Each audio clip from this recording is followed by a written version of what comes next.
بیا هم السلام علیکم ورحمت الله وبرکاته. ګرانو دوستانو، د ناوې دپاره څو مهم ټکي چې دا څنګه ژوند وکړي په اولو ورځو کې د خسر په کور کې. عزتمندو، زموږ د یوټیوب چینل د ځان سره حتمي ضروري سبسکرایب کړئ.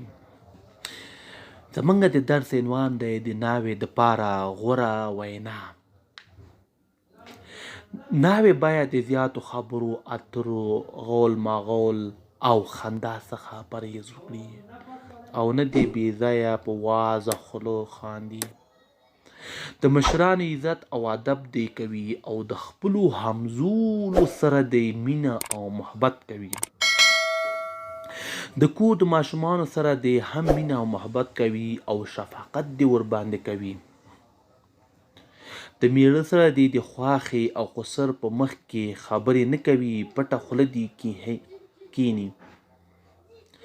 هر وخت کوشش کوي چې خسر او خواښې د کور نور خل د خپل خدمت په زور د ځان څخه خوشحاله ساتي.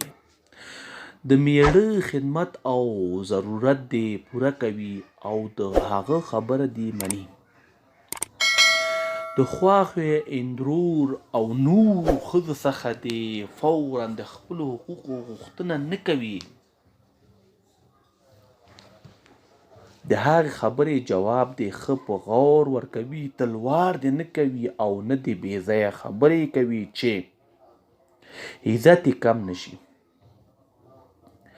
نه د خپلې پلارګنۍ ته د میړه د کور شکایتونه او ګیلې کوي او نه د شیطانت کوي چې میړه بد را سره کوي یا خواښې خسر یا اندرور بد رویه را سره کوي، بد رویه را سره کوي.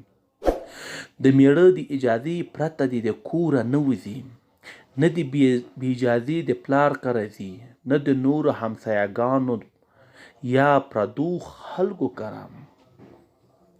د پلار او خسر ترمنځ د اړیکو د زیاتېدو او لا ټینګېدو خیال وساتي.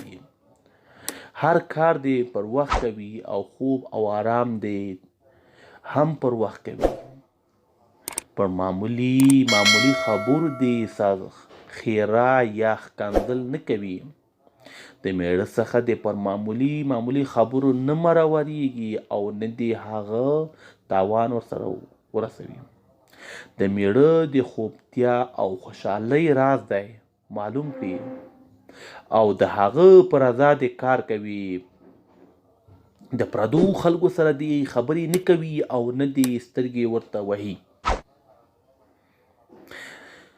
د پردو خلکو په مخ کې دی لس سر نه راوځي، یعنی لوس سر دی نه راوځي، بلکې باید دی چادري په سر وي. د پلار کره چې په شپو ځي باید ورځې معلومې کړي او هغومره ورځې وکړي. زیاتې ورځې دی نه کوي. د کور هر کار دی پر وخت کوي، پر وخت دی بیده کیږي او پر وخت دی راویښیږي. لمونځ او اودس دی کوي، د قرآن شریف تلاوت دی کوي او د محلې او کوڅې د کوچنیانو ته دی سبق ورښيي. خپل کالي او بدن د پاک ساتنې صفایي دی کوي او میړه په مخ دی ځان سینګاروي چې د میړه محبت راشي او زړه یې ځینې تور نشي. د میړه رضا دی کار کوي او هغه کارونه چې د میړه نه یې نه دی خوښ نه دی کوي او ځان دی ځینې ساتي.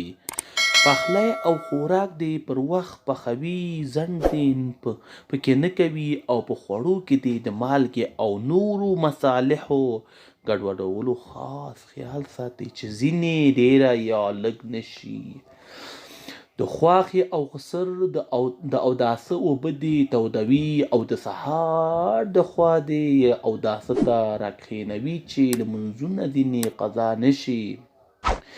د خپل میړه او د ژوند د ښه کولو دپاره دی ښه کوششونه وکړي او کومې پیسې چې میړه ورکړي هغه پر ځای دی چې بې ځایه مصرف کړي بچت کړي.